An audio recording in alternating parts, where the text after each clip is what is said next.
हर घड़ी चश्मे खरीदार में रहने के लिए कुछ हुनर चाहिए बाजार में रहने के लिए। हर घड़ी चश्मे खरीदार में रहने के लिए कुछ हुनर चाहिए बाजार में रहने के लिए। अब तो बदनामी का शोहरत से वो रिश्ता है कि लोग नंगे हो जाते हैं अखबार में रहने के लिए। कि तुम्हारी जुल्फ के साए में शाम कर लोगो, सफर एक उम्र को पल में तमाम कर लोगो, और नजर मिलाई तो पूछोगे इसको अंजाम, और नजर झुकाई तो खाली सलाम कर लोगो राधे राधे। 90 साल पहले अर्थात 14 मार्च 1931 को भारतीय सिनेमा ने बोलना शुरू किया था। उस चलचित्र का नाम था आलम आरा।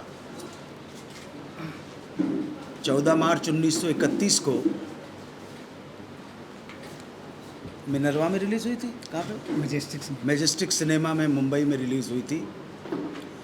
तो ये किताब उन्होंने लिखी है आलम आरा के बारे में, और उस दौर के जो स्टार्स थे, उस दौर का सिनेमा किस तरह से बना, कैसे मूक फिल्मों के दौर से गुज़रते हुए कैसे हमारी फिल्मों ने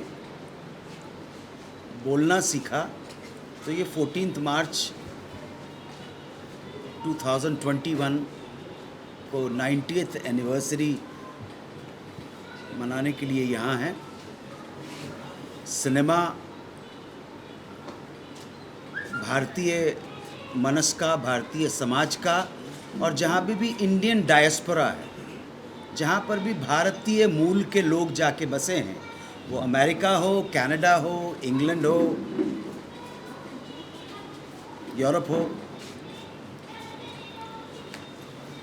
Indian society, Indian people, Indian diaspora, उनके लिए सिनेमा मनोरंजन के मुख्य माध्यमों में से एक रहा है, तब से लेकर और अब तक। सिनेमा और सिनेमा से जुड़ी हुई जितने भी अलग अलग मीडियम हैं, उन्होंने बहुत सारे लोगों को स्टार बनाया, काम दिया, और उसके बदले ने भारतीय जनता ने उनको भरपूर स्नेह देकर एक विशेष दर्जा भी दे दिया। ये है फिल्म और फिल्म से जुड़े हुए मीडिया में काम करने वालों की वस्तु स्थिति आपके देश की। इस वजह से यहाँ आना हुआ। मैं थोड़ा सा I was flipping through the pages during the day. बहुत डिटेल स्टडी की है कामे साहब ने, और पृथ्वीराज कपूर के बारे में भी लिखा है, जिल्लो बेगम के बारे में भी लिखा है, अर्देशर ईरानी के बारे में भी लिखा है, जुबैदा के बारे में भी लिखा है। ऐसी चीज़ें जो आम जनता को भी बहुत पसंद आएंगी, जो सिनेमा के हिस्ट्री के ज़रा से भी शौकीन हैं। संयोग की बात यह है कि दुर्भाग्य रूप से आलम आरा का जो प्रिंट जिस आर्काइव में रखा होता संग्रहालय में, वो संग्रहालय में आग लग गई, जिसकी वजह से दुर्भाग्य से आलम आरा का प्रिंट अब हमारे बीच में नहीं है। तो आलम आरा के जो गाने सुपरहिट हुए थे, आपके देश के पहला सुपरहिट गाना, उसको सुनाने वाले लोग मौजूद नहीं हैं। थोड़ा बहुत एक दो गाना अगर गुनगुनाने वाला कोई है तो योर्स ट्रूली हो सकता है, और तो कौन हो सकता है। ये है भैया। और जब मैंने इनसे कहा था तो मैंने इसलिए नहीं कि मैं किसी चीज़ से, आपसे किसी से घबराता हूँ, बल्कि वस्तु स्थिति ये है कि ना मैं सिनेमा देखता हूँ, ना अपना ना पराया, ना टीवी देखता हूँ, ना अपना प्रोग्राम, ना आपका प्रोग्राम, ना समाचार पत्र पढ़ता हूँ। पिछले 1.25 साल से कुछ पढ़ा नहीं है, ना रेडियो भी नहीं सुनता हूँ। तो आप मुझसे अगर कुछ पूछेंगे तो मैं कहूँगा भैया मुझे मालूम ही नहीं है। मैं मूर्ख अज्ञानी से आप क्या सवाल पूछेंगे, मुझे क्या पता भैया कौन कहाँ क्या लग रहा था। तो आप जितना सिनेमा के बारे में जानते हैं आपके मन में सवाल आए, मेरे को जवाब आता होगा तो मैं दे दूंगा, नहीं तो अपना जय श्री राम, उसमें प्रॉब्लम क्या है। एक एक्टर का काम, यार हमारे पास तो अनोखा काम करने की वजह से तो टिके हुए हैं। हमने थोड़े पेड़ों के आसपास गाने गा के टिके हैं। तुमने हमको इसलिए थोड़ा मान दिया है कि हमने वहाँ पे इश्क की चोंचें लड़ाई हैं ढक ढक ढक करते हुए। अलग अलग कैरेक्टर किए हैं, अलग अलग भाषाओं के अंदर कैरेक्टर किए हैं, इसीलिए टिके हुए हैं। वो पौरुषपुर का दूसरा सीज़न भी आ रहा है और भी मज़ेदार होगा। नहीं, चैलेंजिंग क्या है, कुछ नहीं है। इससे पहले भी मजबूरी में आके इस तरह का कभी कभी आप लोगों को मालूम नहीं है, हम गरीब आदमी कलाकारों को कितने कॉम्प्रोमाइज़ करने पड़ते हैं भाई। अगले जन्म में मैं तो कहता हूँ कि अगले जन्म में टैलेंट वैलेंट मत देना, थोड़ी खूबसूरती दे देना यार, मंजिल थोड़ी सी रास्ता आसान हो जाता है और कुछ नहीं है। तो मैंने यही कहा कि पद्मश्री जो है वो योग्य और गुणवान लोगों को मिलती है, मेरे जैसे अयोग्य लोगों को थोड़ा मिलती है। और ये सरकार के हाथ में होता है कि किसको पद्मश्री देनी है और किसको नहीं देनी है। और दूसरी बात ये है, उन्होंने कहा कि कुछ बात कही थी, मैंने कहा कि आज से ही नहीं, जब से पद्मश्री का परिचय हुआ है तब से 60% से लेकर और 50 से 60% पॉलिटिकली मोटिवेटेड रही हैं। हमारे देश में हर चीज़ पॉलिटिकली मोटिवेटेड रही, तो उसमें कौन सी बड़ी बात है। कोई आपको दे देंगे पद्मश्री। तो कला की कद्र सील्ड है, इससे नहीं होती। कला की कद्र कला से होती है। अब वो यार उस तरह के कला की कद्र का, अभी यहाँ पे राखी सावंत आ जाए सब कद्र मेरी भूल जाओगे तुम, उसके पीछे बात छोड़ो ना। 60%, 50 से 60% पॉलिटिकली मोटिवेटेड होती है। बाकी कुछ जगहों के ऊपर कभी कभी ऐसा होता है कि हाँ सही व्यक्ति को सही सम्मान दे दिया गया, लेकिन ऐसा कभी कभी होता है। और अगर जिनको पद्मश्री मिली है वो योग्य थे, हमें नहीं मिली ना, हम अयोग्य हैं, हमारे अंदर वो गुण है ही नहीं, बात खत्म हो गई। हम चुपचाप घर पे बैठे हुए, हम थोड़ा रो रहे हैं यार के अंगूर खट्टे थोड़ी बात है हमारी। नहीं मिली, कोई बात नहीं, कल के दिन मिल जाएगी तब भी कोई बात नहीं है, नहीं मिलेगी तब भी कोई बात नहीं है। आप लोग आ गए हैं यहाँ पर, बड़ी मेहरबानी है, बड़ा कृपा है आपकी। ना भी आते तो कोई प्रॉब्लम नहीं थी। अभिनय का संबंध आपके खुद के विश्वास से नहीं है, मूलतः। बड़ा अच्छा, क्या नाम है तुम्हारा? तो एक्टिंग के शौक है? नहीं, अभी जितने भी आप ये बात बेकार की बातें छोड़ो, तो बहुत बड़ी अच्छी बात करने जा रहा हूँ। अपना लिखना ज़रूर, जो तुम्हें बड़े बड़े अमेरिकन डायरेक्टर भी तुमको आके बता नहीं पाएंगे।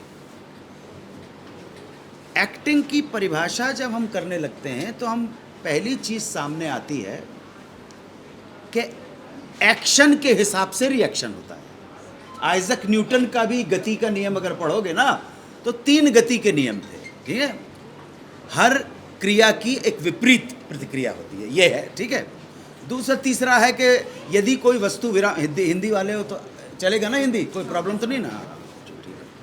यदि कोई वस्तु विराम में है तो विराम में ही रहेगी, और गति में है तो गति में ही रहेगी, जब तक कि उसके ऊपर से बाहरी बल नहीं लगाया जाए, ये तीसरा है। और दूसरा है संवेग परिवर्तन की दर उस पर लगाए हुए बल के समानुपाती होती है, और परिवर्तन उसी दिशा में होता है जिस दिशा में बल लगाया जाता है। सो आइजक न्यूटन की ये बात एक्टिंग के ऊपर जो लागू होती है कि जब हर आदमी रिएक्ट करता है, so what is the difference between an actor and a non actor. जब हर आदमी, ये देखिए इन्होंने भी रिएक्ट किया, आप भी रिएक्ट करोगे, तो फिर एक अभिनेता में और एक गैर अभिनेता में क्या फ़र्क है? सुन लो फ़र्क क्या है। एक अभिनेता गिवन टाइम पर डिमांड होने के ऊपर उन एक्सप्रेशंस को और इमोशंस को रिपीट और रिप्रोड्यूस कर देता है, यही एक्टर की निशानी है। क्या आप क्या बोला? आपने जब डिमांड की कि सर आपके चेहरे पर ऐसे एक्सप्रेशन आने चाहिए जैसे हमने आपके मुंह पे थूक दिया, तो चेहरे पे एक्सप्रेशन आ जाएगा। आपने ऐसा किया नहीं है। मैं उन एक्सप्रेशन को रिप्रोड्यूस कर पाऊंगा कब? जब मेरा डायरेक्टर बोलेगा डिमांड करने के ऊपर, और यही एक्टिंग है। दूसरी एक्टिंग की बात यह है कि मैं क्या फील कर रहा हूं इससे मतलब नहीं है, मैं अपने देखने वालों को, दर्शकों को क्या फील करवा रहा हूं, यह प्राइम फैक्टर होता है। ध्यान रख लेना। ये एक्टिंग का सूत्र दे दिया, चलिए आओ बम्बई, रायपुर से डायरेक्ट ट्रेन भी आते हो। आज बोलिए।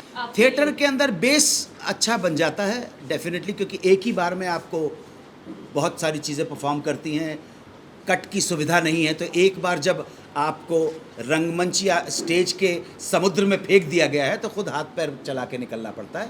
दोनों अलग विधाएं हैं। अगर आप पूछना चाह रही हैं, सिनेमा अलग विधा है, थिएटर अलग विधा है, और उन विधाओं का जनता के ऊपर इम्पैक्ट भी भिन्न है। हाँ, बेस मजबूत हो जाता है। लेकिन एक्टिंग या कला, एक बात ध्यान रखिएगा, कोई भी ललित कला, किसी भी किस्म की ललित कला किसी के बाप की जागीर नहीं है। माँ सरस्वती की कृपा अगर आप पे हो गई तो हो गई। किसी भी गधे को कोई भी इंस्टीट्यूशन कलाकार नहीं बना सकता है। कलाकार जन्मजात होता है।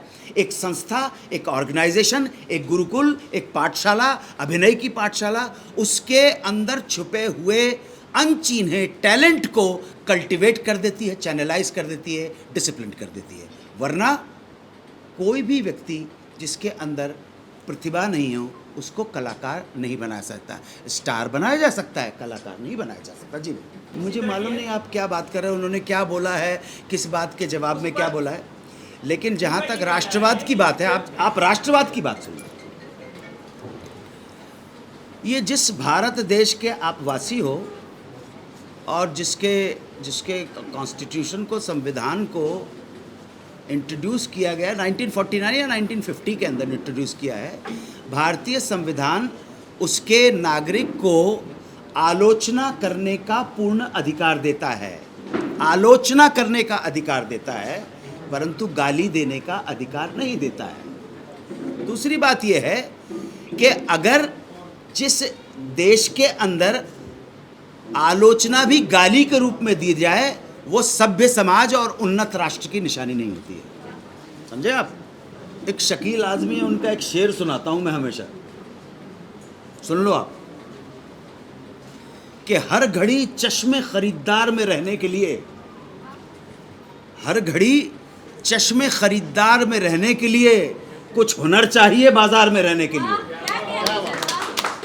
हर घड़ी चश्मे खरीदार में रहने के लिए कुछ हुनर चाहिए बाजार में रहने के लिए। अब तो बदनामी का शोहरत से वो रिश्ता है कि लोग नंगे हो जाते हैं अखबार में रहने के लिए। समझे? तो आप नंगे रह के फेमस हो रहे हो या अपने अभिनय का कला दिखा के फेमस हो रहे हो, ये आपके ऊपर निर्भर करता है, और बंदे के ऊपर निर्भर करता है, आपकी किस्मत के ऊपर निर्भर करता है। भैया, मैंने तो अपनी कला से इतने दिन तक सरवाइव किया है, ठीक है। मैं, ना मेरी शक्ल है, ना सूरत है, ना पर्सनालिटी है, इसीलिए मैंने कहा अगले जन्म में भैया मोहे तू खूबसूरत बनाइयो बस। बहुत मेहनत करनी पड़ी। देखिए, INB के अगर हम सब क्लॉज कहीं पढ़ेंगे ना कहीं तो है कि मैं या शासन या प्रशासन या जो शासन व्यवस्था है उसने अपने पास कॉन्स्टिट्यूशन के माध्यम से कुछ अधिकार तो रखे हुए हैं। देखो, एक बात सुनो, आप अगर भेड़ों के छत्तों को खुला छोड़ दोगे ना, मधुमक्खी को तो कहाँ कहाँ काटेगी पता नहीं है। हमारा देश धर्म के स्तर के ऊपर विभिन्नता लिया हुआ है, भाषा के स्तर पर विभिन्नता लिया हुआ है, अंचल के स्तर पर विभिन्नता लिया हुआ है, डायलेक्ट के स्तर पर।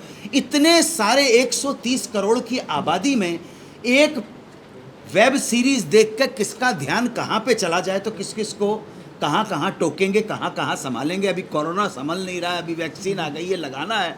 इसलिए मुझे ऐसा लगता है कि कहीं ना कहीं इससे पहले कि सरकार आपके ऊपर कोई अंकुश डाले, आपको स्वयं को नियंत्रित करना पड़ेगा, स्वयं को कंट्रोल करना पड़ेगा, अपनी जिम्मेदारी खुद समझनी पड़ेगी। सारी ललित कलाएं समाज का प्रतिबिंब होती हैं, अच्छे रूप में हो कि बुरे रूप में हो, सापेक्ष हो कि वर्तमान का हो।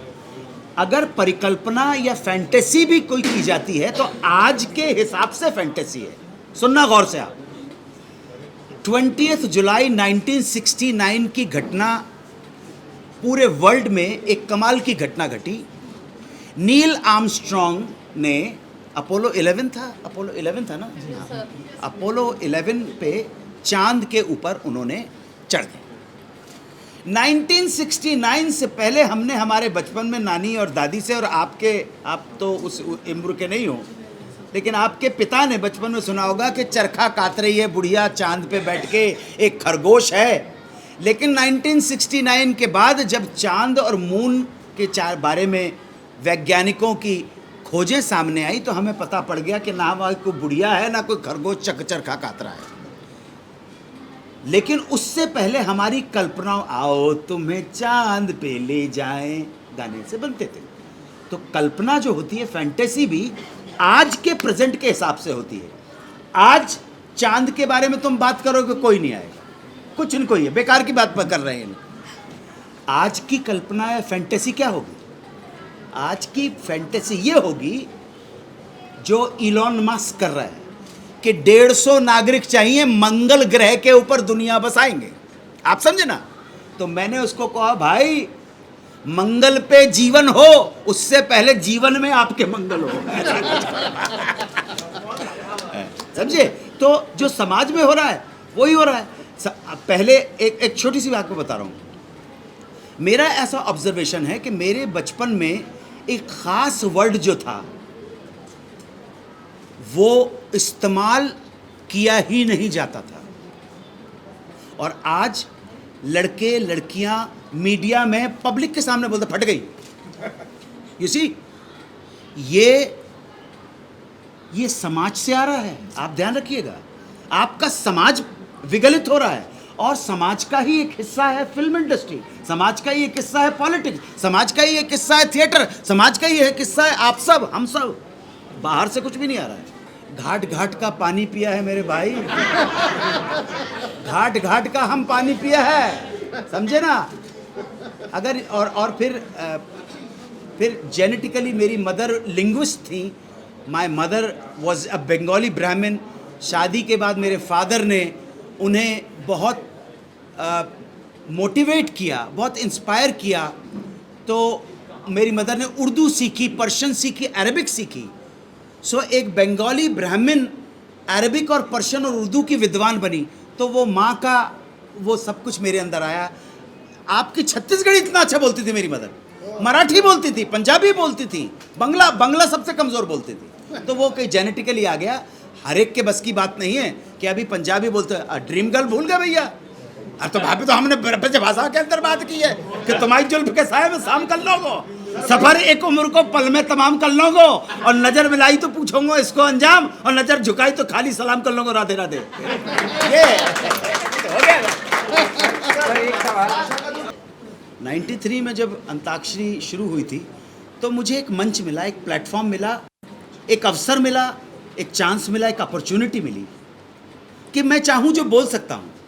मैंने वहाँ ठुमके भी लगाए, स्टेज के ऊपर लेट जाता था, ठुमके लगाता था, लेकिन साथ साथ हिंदुस्तान की ऑडियंस को वंदे मातरम और जय हिंद के साथ साइन ऑफ करना भी मैंने ही सिखाया है। गल्फ कंट्री के अंदर जाके ओमनाद भी किया, जबकि मैं नास्तिक आदमी हूँ। तो मैंने अपनी जिम्मेदारी समझी, आप अपनी जिम्मेदारी समझिए। हर एक के ऊपर अपनी जिम्मेदारी है। राष्ट्रभक्ति, देश प्रेम, एक बात ध्यान रखिएगा, राष्ट्र प्रेम, देशभक्ति, मातृभूमि के प्रति समर्पण कोई परफ्यूम नहीं है जिसे आपने शादी ब्याह में किसी इवेंट में जाने के लिए पुछ करके अपने शरीर पे छिड़क लिया कि हाँ भैया आज हमने राष्ट्रभक्ति का परफ्यूम लगा लिया ना। राष्ट्रभक्ति, देश प्रेम, देश के प्रति आस्था, भारत माता के प्रति अगाध श्रद्धा, आपकी धमनियों में बहने वाला रक्त की वो धारा है जो 24 घंटे बहनी चाहिए। 24 घंटे बहने वाली रक्त की धारा है, और अगर मान लीजिए किसी व्यक्ति के शरीर में वो धारा नहीं बहती है, या 24 घंटे है ही नहीं, या अवसर के ऊपर बहती है, तो इससे एक बात बिल्कुल क्लियर साबित होती है कि आपके देश में तो खून है, आपके खून में देश नहीं है।